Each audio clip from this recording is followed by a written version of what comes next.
Laporan CIA tentang G30S PKI dan operasi penumpasan PKI yang baru diungkap setelah 30 tahun disimpan sebagai dokumen rahasia menjawab banyak pertanyaan rakyat. Jika bukan karena Maijen Soeharto yang tersisa dan mengambil alih komando pimpinan TNI Angkatan Darat, sejarah Indonesia pasti berubah. Republik Indonesia sudah pasti akan menjadi negara komunis. Banyak kemungkinan yang akan terjadi dan semuanya lebih buruk. Presiden kedua Republik Indonesia. Siapa yang tidak mengenal beliau? Beliau tidak lain dan tidak bukan adalah Presiden Haji Muhammad Soeharto. Lahir dari keluarga petani di Kemusuk, Yogyakarta pada tanggal 8 Juni tahun 1921 dan meninggal di Jakarta pada tanggal 27 Januari tahun 2008 pada usia 86 tahun. Jasanya kepada bangsa dan negara juga tidak bisa disepelekan. Akan tetapi bagi kaum komunis hal ini sangat bertolak belakang. Kaum komunis sangat membenci Presiden Soeharto karena beliaulah yang menghancurkan komunis di negara tercinta ini. Akibat dari dendam dan bencinya mereka, sampai sekarang Presiden kedua Republik Indonesia ini difitnah dengan masif, dengan cara memutarbalikkan fakta sejarah yang sudah tertulis di bangku sekolah dengan sistematis. Dari keadaan yang seperti itu, maka kami sebagai salah satu generasi yang mendapatkan pendidikan Pancasila saat sekolah di masa beliau masih menjadi presiden, merasa ada tanggung jawab untuk memberikan jawaban atas tuduhan miring terhadap beliau, untuk mengimbangi informasi-informasi yang menyudutkan beliau, terutama bagi generasi muda yang tidak tahu menahu tentang sejarah masa lalu bangsa ini. Dan akhirnya belajar sejarah dari sumber yang salah, yaitu bersumber dari orang-orang simpatisan atau pendukung komunisme yang sangat gencar ingin mengubah sejarah masa lalu mereka.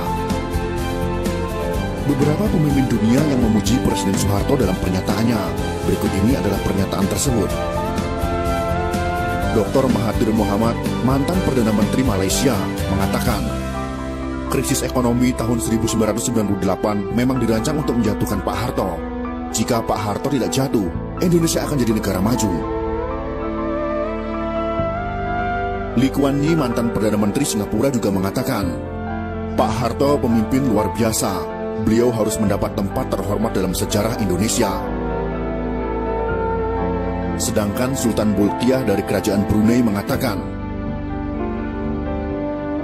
dipimpin Pak Harto, Indonesia bersatu, pemerintahan stabil, ekonomi maju pesat. Sangat disayangkan beliau dijatuhkan.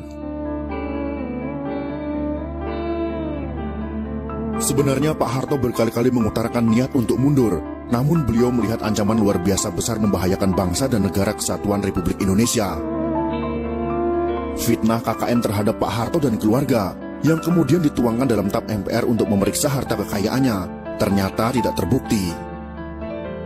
Majalah Time memfitnah Pak Harto dan keluarga dengan tuduhan punya simpanan 30 miliar dolar Amerika Serikat.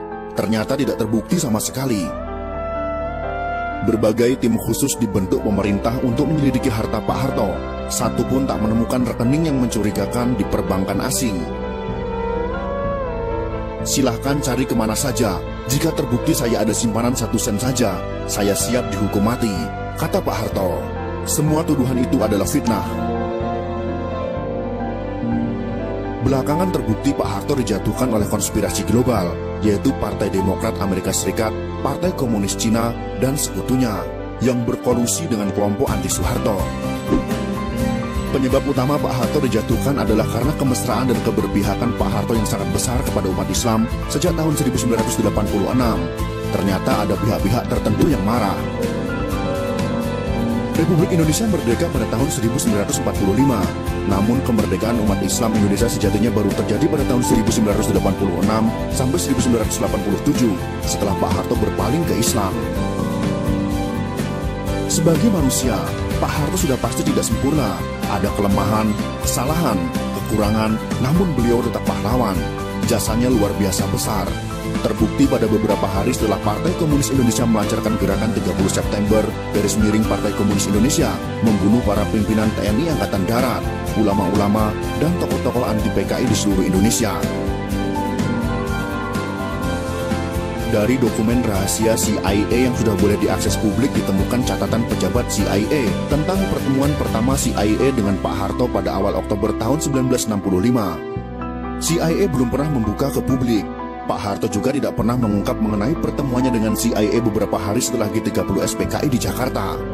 Laporan CIA itu menyebutkan bahwa setelah PKI melakukan Gestapo atau Gerakan September 30, TNI Angkatan Darat dipimpin oleh Maijen Soeharto berhasil menggagalkan PKI untuk kendalikan NKRI.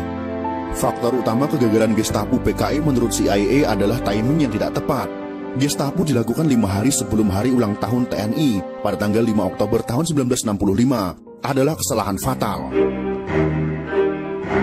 Gestapo PKI dilancarkan pada saat seluruh pasukan TNI dan pimpinan TNI sedang berkumpul di Jakarta, mobilisasi pasukan dalam rangka hari ulang tahun TNI. Kesalahan fatal kedua PKI adalah meremehkan sosok Soeharto, yang hanya seorang panglima pasukan cadangan TNI Angkatan Darat. Dulu Kostrad tidak prestisius. Panglima Kostrad yaitu Maijen Soeharto sebagai pimpinan pasukan cadangan pada saat itu memang tidak diperhatikan PKI sebagai pimpinan utama TNI Angkatan Darat. Underestimate terhadap Soeharto juga disebabkan karakternya yang tidak menonjol. Soeharto tidak terseret dalam faksi tertentu di Angkatan Darat.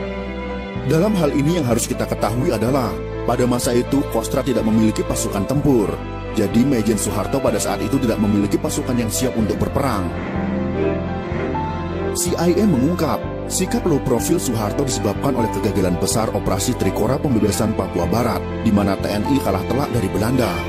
Soeharto yang low profil, tidak suka berpolitik selama menjadi perwira TNI, membuat posisinya dianggap netral, tidak berbahaya oleh PKI. Di internal TNI pada saat itu, ada TNI faksi pro Soekarno, seperti Jenderal Ahmad Yani, ada faksi pro Abdul Haris Nasution, yang anti PKI, dan faksi TNI yang pro dengan PKI. Dari film G30S PKI yang dibuat berdasarkan fakta sejarah itu, rakyat tahu bahwa sempat timbul pro kontra di Politbiro PKI mengenai Jenderal Ahmad Yani. Keputusan PKI untuk menculik dan membunuh Jenderal Ahmad Yani yang Soekarnois di debat anggota Politbiro PKI. Akhirnya bulat disepakati, Jenderal Ahmad Yani masuk daftar korban. Dokumen CIA menyebut bahwa keputusan PKI untuk menghabisi Jenderal Ahmad Yani karena dikhawatirkan Yani akan jadi masalah jika Soekarno meninggal dunia. Sedangkan Maijen Soeharto adalah staf dari Jenderal Ahmad Yani. Pak Harto tidak termasuk pimpinan TNI Angkatan Darat yang diperhitungkan oleh PKI. Inilah kesalahan fatal Gestapo PKI. Laporan CIA jelas menyebut ada kesalahan analisa Politbiro PKI dalam menyusun daftar korban. PKI tidak memperhitungkan kemampuan militer Soeharto. Secara politik, benar Maijen Soeharto sudah tamat karena memalukan Soekarno. Secara militer juga tamat karena hanya jadi panglima pasukan cadangan. Dari perspektif faksi militer, Soeharto tidak masuk faksi manapun. Soeharto hanya dianggap bayang-bayang Jenderal Ahmad Yani. Gestapo pun dilancarkan PKI. Pertanyaan besar pun muncul tentang faktor keberhasilan Soeharto melakukan serangan balasan terhadap aksi Gestapo yang berujung kepada penumpasan PKI terjawab dalam laporan CIA. Saat hampir semua pimpinan TNI Angkatan Darat yang anti PKI dan pro Soekarno sudah dibunuh PKI, yang tersisa hanya Maijen Soeharto dan Jenderal Nasution yang terluka. Muncul pertanyaan, mengapa Soeharto bisa memobilisasi TNI begitu cepat dalam jumlah besar? Ada dua alasan untuk menjawab pertanyaan ini. Yang pertama, sebagian besar pasukan TNI ada di Jakarta dalam rangka hari ulang tahun TNI pada tanggal 5 Oktober tahun 1965. Yang kedua, Soeharto adalah mantan Panglima Trikora, satu-satunya jenderal yang berpengalaman dalam memobilisasi pasukan TNI dalam jumlah besar yang luput dari analisa PKI. Soeharto sebagai mantan Panglima Operasi Trikora sangat berpengalaman memimpin, memobilisasi ratusan ribu pasukan dari 3 matra TNI. Sekakmat TNI berhasil membalas aksi PKI.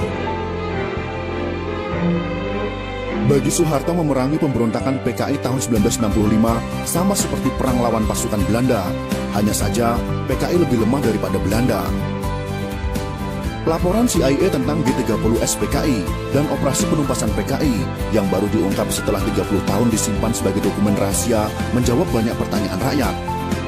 Jika bukan karena Maijen Soeharto yang tersisa dan mengambil alih komando pimpinan TNI Angkatan Darat, sejarah Indonesia pasti berubah. Republik Indonesia sudah pasti akan menjadi negara komunis. Banyak kemungkinan yang akan terjadi, dan semuanya lebih buruk.